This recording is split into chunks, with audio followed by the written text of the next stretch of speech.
এই বউ, আজকে প্রতিকার বাপের বাড়ি থেকে সব লোকজন আসবে।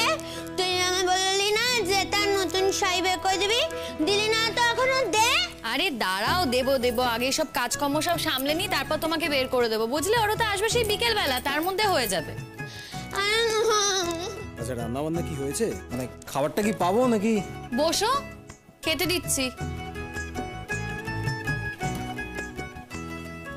বৌমা, হ্যাঁ তুমি সরো, আমি খেতে দিয়ে দিই। মা, আমি দিয়ে দিচ্ছি না। আমাকে এটুকু করতে দাও বৌমা, করতে দাও। আচ্ছা ঠিক আছে, আমি তাহলে বরঞ্চ পুতুলদের খাওয়ার ব্যবস্থা করি। না, আমি এখন খাবো না। তোর আগে বলেছি শাড়ি বের করে দিবি, আমি শাড়ি বের করে নে। আরে পুতুলদি, কেন বলো তো বায়না করছো? আমি এখন ও ঘরে কি করে যাই? তোমার ভাই জানো তো একজনকে পড়াচ্ছে, আমি এখন ও ঘরে যেতেও চাই না। তো কি হচ্ছে, তো কি হচ্ছে শুনি? ও যেতে চাই না, ও তো তোর ঘর, তোর জিনিসপত্র আছে ওখানে, তুই কেন যাবি না? এটা বাইরের মেয়ে শহরে জুড়ে বসে গেছে। কি বলি বলো তো, তুমি যেটা বুঝতে পারছো পুতুলদি, তোমার ভাই যদি বুঝতে না পারে সেখানে তো আমার কিছু করার নেই। কেন তো ও কিছু করেনি, কেন করেনি তো? হ্যাঁ, তুই এখন যাবি, তোর আমার টাকা তুই শাড়ি বের করে আনবি, যা। পুতুলদি কি যে করে না মা, দেখো না, একটু বলো না। এই সব সময় তো জ্বালাস কেন রে? বউটা রান্না করছে, বান্না করছে, তোর খাবারের ব্যবস্থা করছে, এর মধ্যে ওকে যেতে হবে কেন? তারা আসবে বিকেল বেলায়, এখন থেকে শাড়ি এনে দিলে কি করবি তুই? সেই শাড়ি পরে বসে থাকবি? আমি এখনই শাড়ি পরে বসে থাকবো, আমাকে এনে দেবে বলেছে, এখনই এনে দিতে হবে ওকে। আচ্ছা বাবা ঠিক আছে, তুমি বায়না করো না, আমি তোমাকে দেবো এনে, ঠিক আছে? তুমি বসো ওখানে, আমি তোমার খাবারটা দিই। বাপরে বাপ, সারাদিন ঘ্যান ঘ্যান করেই যাচ্ছে, যেন বয়সটা দিন দিন কমছে। কমছে তো, এতদিন আদর দেবার কেউ ছিল না, এখন আদর দেবার লোক হয়েছে। ও কি কথা, তোর কি অসুবিধা তাতে? তুই তো আদর নিতে পারলি না রে। হ্যাঁ, নইলে আমার একটা দুর্গা প্রতিমার মতো বউ, তাকে তুই এরকম চটিয়ে দিস? শোনো মা, তুমি না হয় পাল্টি খেয়ে গেছো, প্রথম দিকে তুমি নিজেও তো কম কিছু করোনি। এই বউকে তোমার জন্য খুব পছন্দ ছিল। এক কথার উত্তর কবার দিতে হয়? বহুবার দিয়েছি তো, চুপ করে খেয়ে নে বলে দিলুম।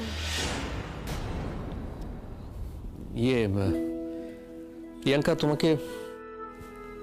তোমাকে ওই যে রেফারেন্স বইটার কথা বলছিলাম না তখন, হ্যাঁ এইটাতে তুমি না ডিফারেন্সিয়েশনের অনেকগুলো ভালো ভালো অঙ্ক রয়েছে, ওগুলো পেয়ে যাবে। এটা তুমি একটু ভালো করে দেখো, স্টাডি করে নিও, কোথাও অসুবিধা হলে আমাকে বলবে।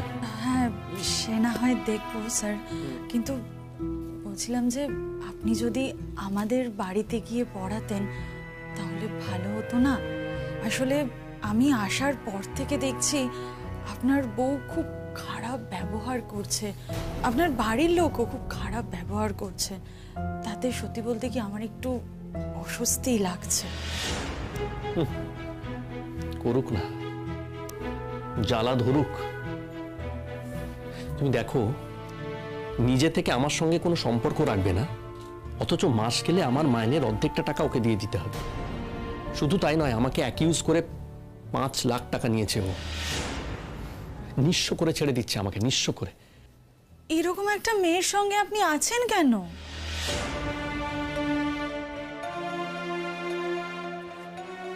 কি করবো বলো, কিছু তো করার নেই। আইন কানুন সবই তো এখন মেয়েদের ফরে, জানোই তো। আর তাছাড়া ও তো আমার ঘাট থেকে নামছেই না। আমার কাছ থেকে মাস গেলে এতগুলো টাকা পাচ্ছে, ঘাট থেকে নামে কখনো?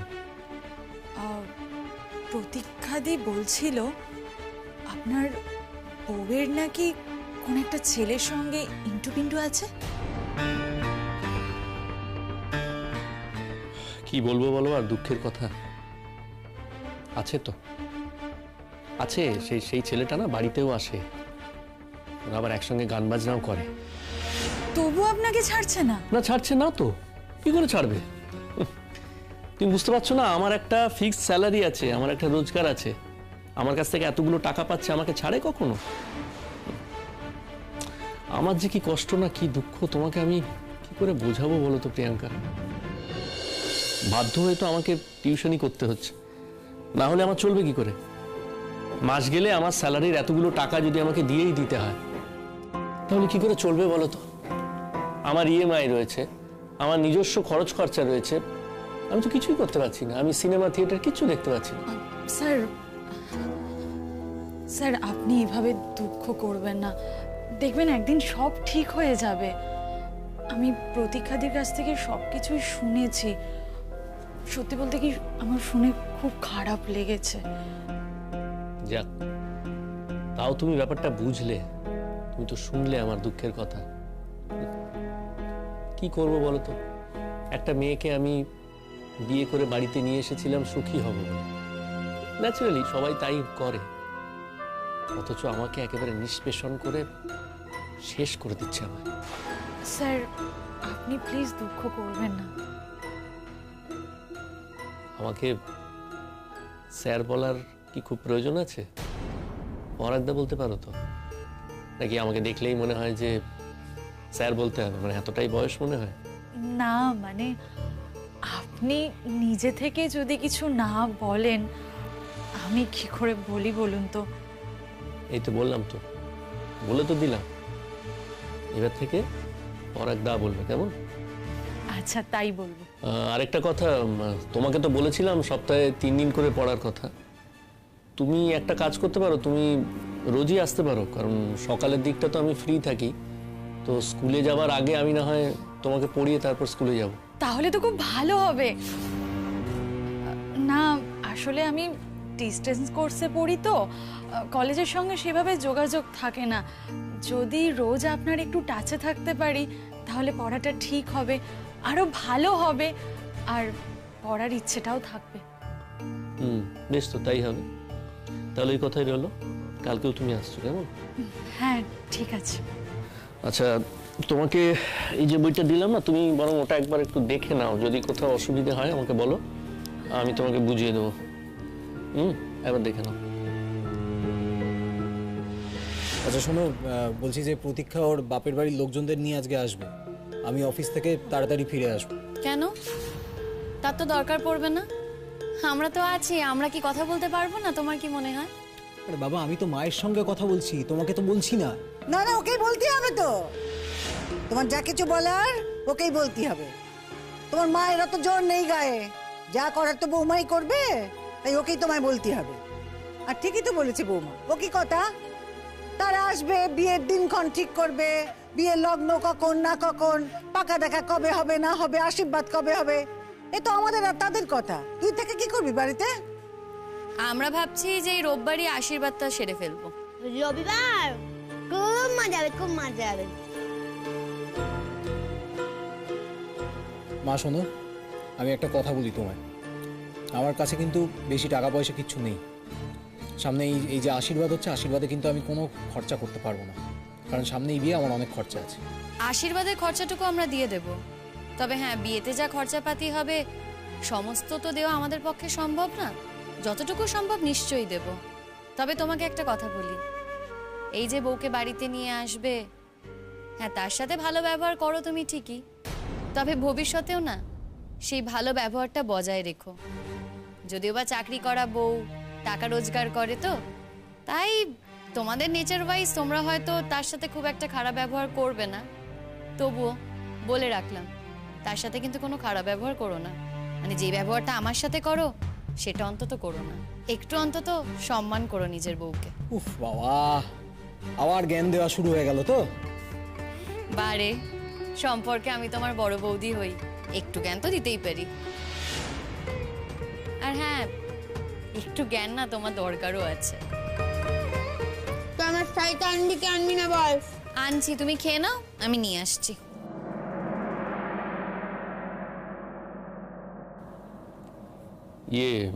বলছিলাম যে তোমার কি কারোর সঙ্গে কোনো ইয়ে টিয়ে আছে? কি বললেন পরাগদা? আবার পরাগদা?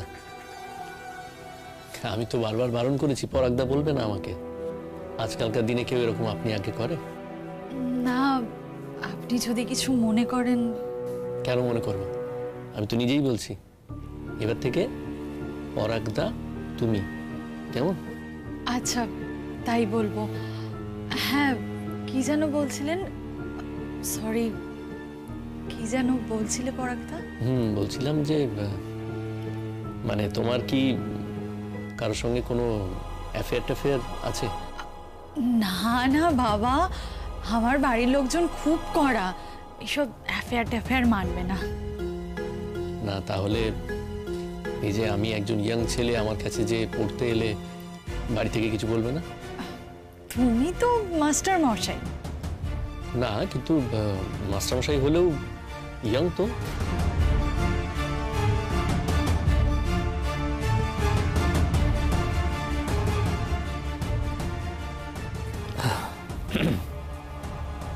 তোমাকে একটা সত্যি কথা বলবো প্রিয়াঙ্কা,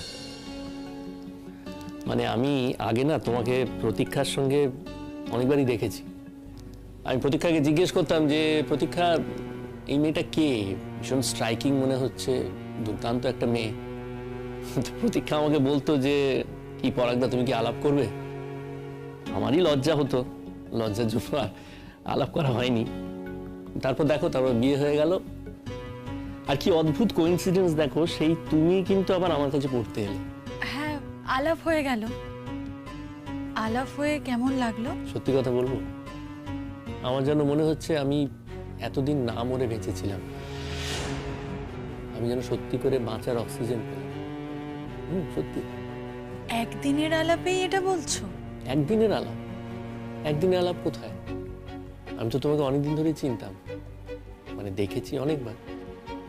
আচ্ছা একটা সত্যি কথা বলো তো, তুমি আমাকে কখনো আগে দেখো না? মানে প্রতীক্ষার সঙ্গে আমি যদি তোমাকে দেখে থাকি তাহলে তো তুমিও একইভাবে আমাকে দেখেছো, দেখো না? হ্যাঁ, আমি দেখেছি তো প্রতীক্ষাদির সঙ্গে তোমাকে। আমি তো প্রতীক্ষাদিকে জিজ্ঞাসাও করেছি এই আনস্মার্ট ছেলেটা কে। কি আনস্মার্ট? তুমি আমাকে আনস্মার্ট বলতে? আরে আমি কোন অ্যাঙ্গেল থেকে আনস্মার্ট? এ কি আশ্চর্য! আমি নাকি এগুলো বুঝি পড়াশোনা হচ্ছে? তার কৈফিয়তটা নিশ্চয়ই আমি তোমাকে দেবো না। না না, তার কৈফিয়ত তোমাকে আমাকে দিতে হবে না, কিন্তু এই যে তোমরা পড়াশোনা করানোর ভানটা করছো সেটা না করলেই পারতে। শোনো শিমুল, আমি যখন এই ঘরে পড়াবো তুমি কিন্তু এই ঘরে ঢুকবে না। ঢুকবো না মানে? আমার প্রয়োজন হলে এই ঘরে 1000 বার ঢুকতে হবে। একটা কথা বলি আপনাকে, আমি আসার পর থেকেই দেখছি আপনি খুব খারাপ ব্যবহার করছেন, আমার সঙ্গেও খারাপ ব্যবহার করেছেন। তাই আমি বলছি, পড়ানোর মানে তো এই নয় যে পড়ানোর মাঝে কোনো হাসি ঠাট্টা হবে না। আর আপনি এটাও ভাববেন না যে আজকে আমি প্রথম পরাগদার কাছে পড়তে এসেছি মানে এই নয় যে আজকে আমি প্রথম পরাগদাকে দেখছি। আমি কিন্তু পরাগদাকে অনেক দিন ধরে চিনি, পরাগদাও আমাকে অনেক দিন ধরে চেনে, আমাদের অনেক দিনেরই আলাপ। আমি প্রতীক্ষাদির সঙ্গে পরাগদাকে বহুবার দেখেছি, পরাগদাও আমাকে প্রতীক্ষাদির সঙ্গে বহুবার দেখেছে। সো প্লিজ এটা ভাববেন না যে আমি প্রথম দিন পড়তে সেই হাসি ঠাট্টা করছি। দেখো, কথাটা না প্রথম দিন দ্বিতীয় দিনের নয়। আমি যা জানি যে স্যার যিনি পড়াচ্ছেন ওনার একটু গাম্ভীর্য থাকা দরকার, আর স্টুডেন্টেরও একটু সহবতটুকু থাকা দরকার। তোমাদের দুজনের মধ্যে দেখছি এই বোধটুকুই নেই। যাই হোক, সেটা তোমাদের ব্যাপার, এই নিয়ে আমি কোনো কথা বলতে চাই না। কিন্তু এই ঘরে যে আমি ঢুকতে পারবো না এরকম না কোনো স্ট্রাকচার জারি করা যাবে না। এই ঘরে আমার জিনিস থাকে, তাই প্রয়োজন হলে আমি এই ঘরে 1000 বার ঢুকবো। একেবারেই নয়, প্রয়োজন হলেই তুমি না এই ঘরে আসতে পারবে না। আর কালকে থেকে আমি ঘরের দরজাটা বন্ধ করে ঘরে পড়াবো। তাই? দরজাটা বন্ধ করে পড়াবে? আচ্ছা শোনো, এই পাড়ায় তো লোকজন থাকে, তা তারা যদি জানতে পারে যে এরকম একটা ইয়াং মেয়েকে তুমি দরজা বন্ধ করে পড়াচ্ছ, লোকে কি বলবে? কি আশ্চর্য! আমার যদি তাতে কোনো সমস্যা না হয় তাহলে লোকজনের কি অসুবিধে? আমি পরাগদাকে ট্রাস্ট করি। বাই দ্য ওয়ে, আপনারই বা এত ইনসিকিউরিটি কিসের? দেখুন, এতই যদি নিরাপত্তার অভাব থাকে তাহলে আপনি নিজের বরের সাথে থাকেন না কেন, আর ওনার সঙ্গে খারাপ ব্যবহারই বা কেন করেন? শোনো, তুমি প্রথম দিন আমার বাড়িতে এসেছো, তাই বেশি কিছু বলছি না। আমার সাথে না এইভাবে কেউ কথা বলে না। কেন বলুন তো? আপনি কে যে আপনার সঙ্গে এরকম ভাবে কেউ কথা বলে না? আপনি যাকে তাকে যখন তখন অপমান করতে পারেন, আর আপনাকে উল্টে কেউ কিছু বললে তার দোষ হয়ে যায়। কি বলতে চাইছো বলো তো তুমি? দেখো, তোমার সাথে না আমার কিন্তু কোনো কথা হয়নি। কথা হয়নি তো কি হয়েছে? আপনি তো আমাকে অপমান করছেন, আর সেই অপমানের প্রতিবাদ না করে আমি পারলাম না। দেখুন, আমি না এখানে টাকা দিয়ে পড়তে আসি, আর সেই পড়াতে কেউ যদি ডিস্টার্বড হয় তার ব্যবস্থা পড়াকদা নিশ্চয়ই নিতে পারেন। আর পড়াকদা যে বাড়িতে বসে পড়াতে পারবেন না এমন কোনো নিয়ম নিশ্চয়ই পুলিশও তৈরি করতে পারবেন না। বাবা, প্রথম দিন এসেই থানা পুলিশের কথা বলছো? আপনিই বলাচ্ছেন, কারণ কিছু হলেই তো আপনি থানা পুলিশের ভয় দেখান, পরাগদা স্কুলে যাওয়ারও ভয় দেখান। ভালোই, বুঝতে পারছি, ভালোই হোমওয়ার্ক করে এসেছো। কেন, আমাকে দেখে এতটাও বোকা মনে হয় নাকি যে আমি হোমওয়ার্ক করে আসবো না? বিএসসি থার্ড ফাইনাল দেব, এতটাও ছোট মেয়ে আমি নই। আর প্রতীক্ষাদির কাছ থেকে আপনাদের অনেক গল্পই আমি শুনেছি। তাই দেখছি ট্রেনিংটা একদম ঠিক হয়েছে। খবরদার শিমুল, ওর সঙ্গে তুমি একেবারে মিসবিহেভ করবে না, ও কিন্তু আমার স্টুডেন্ট। ও তাই? ও তোমার স্টুডেন্ট? কিন্তু কোথায়, স্টুডেন্টের মতো তো ব্যবহার করছো না। তুমি তো স্যার হও, তাই স্টুডেন্টকে স্টুডেন্টের সম্মানটুকু দিও। আর তোমাকেও বলছি, উনি তো তোমার স্যার হন, তো স্যারের মতোই দেখো। কেন বলুন তো, আপনার হিংসা হচ্ছে নাকি? কি বললে তুমি? না, বলছি আপনার কি হিংসে হচ্ছে তাতে? দেখুন, যদি হিংসেই হয় আপনার, তাহলে নিজের বরকে সময় দেন না কেন বলুন তো? নাকি অন্য মেয়ের সঙ্গে নিজের বরকে দেখলে মনের ভেতর ধুকপুকুনি শুরু হয়ে যায়? কোনটা? শোনো, আজে বাজে কথা না বলো না, ভদ্রভাবে কথা বলো। খবরদার শিমুল, তুমি ভদ্রভাবে কথা বলো। একটা মেয়ে প্রথম দিন সবে এসেছে এই বাড়িতে, আর প্রথম দিন এসেই তোমাকে দেখে ভালো করে বুঝতে পেরে গেছে তুমি কি জিনিস। আচ্ছা, আপনি আবার ভদ্রতার কি বোঝেন বলুন তো?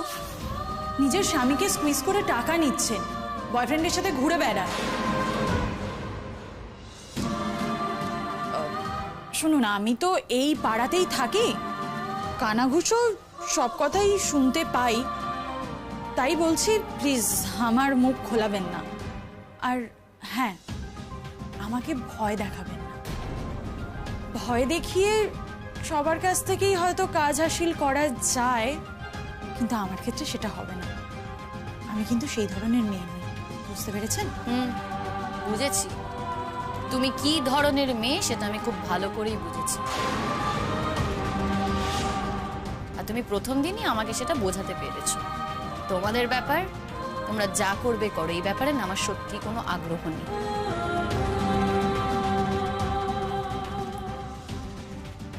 তবে তোমাকে একটা কথা বলি, নিজের সর্বনাশ না নিজে এইভাবে ডেকে এনো না।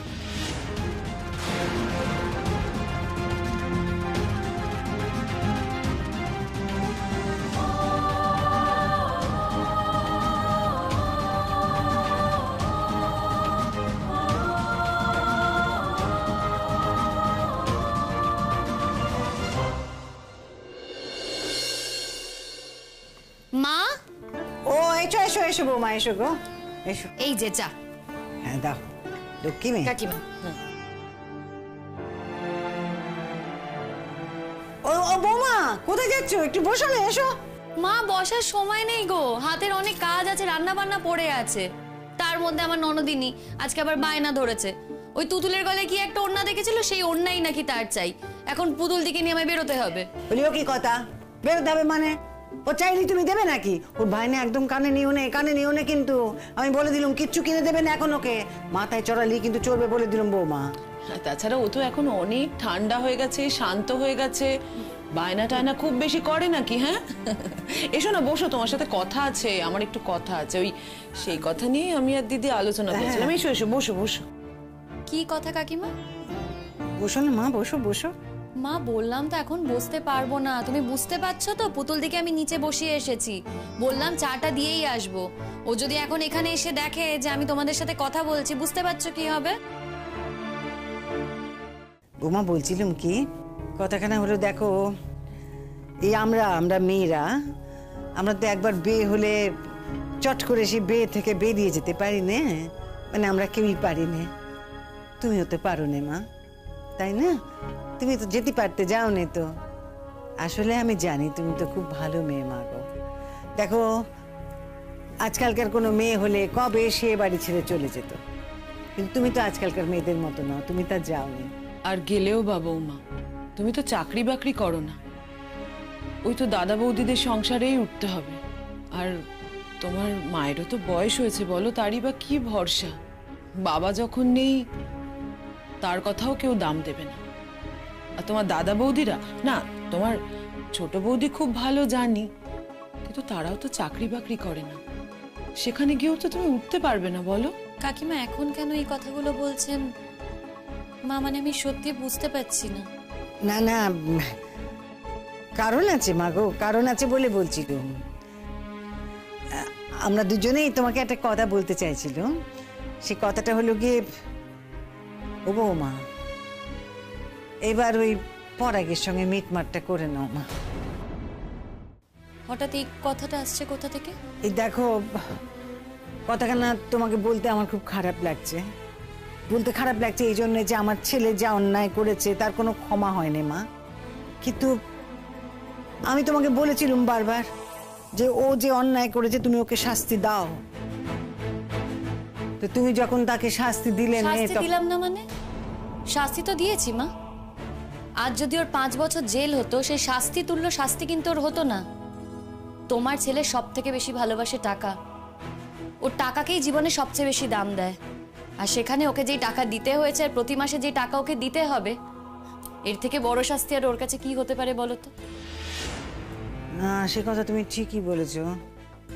আসলে আমরা দুজন বলতে চাইছিলাম একটা কথা, তো সেই কথাটা হলো যে ওই কাল থেকে না বৌমা বাড়িতে ওই যে মেয়েটা যাতায়াত শুরু করেছে, ওই সেই মেয়েটার ভাব গতিক আমার মোটে ভালো লাগছে না।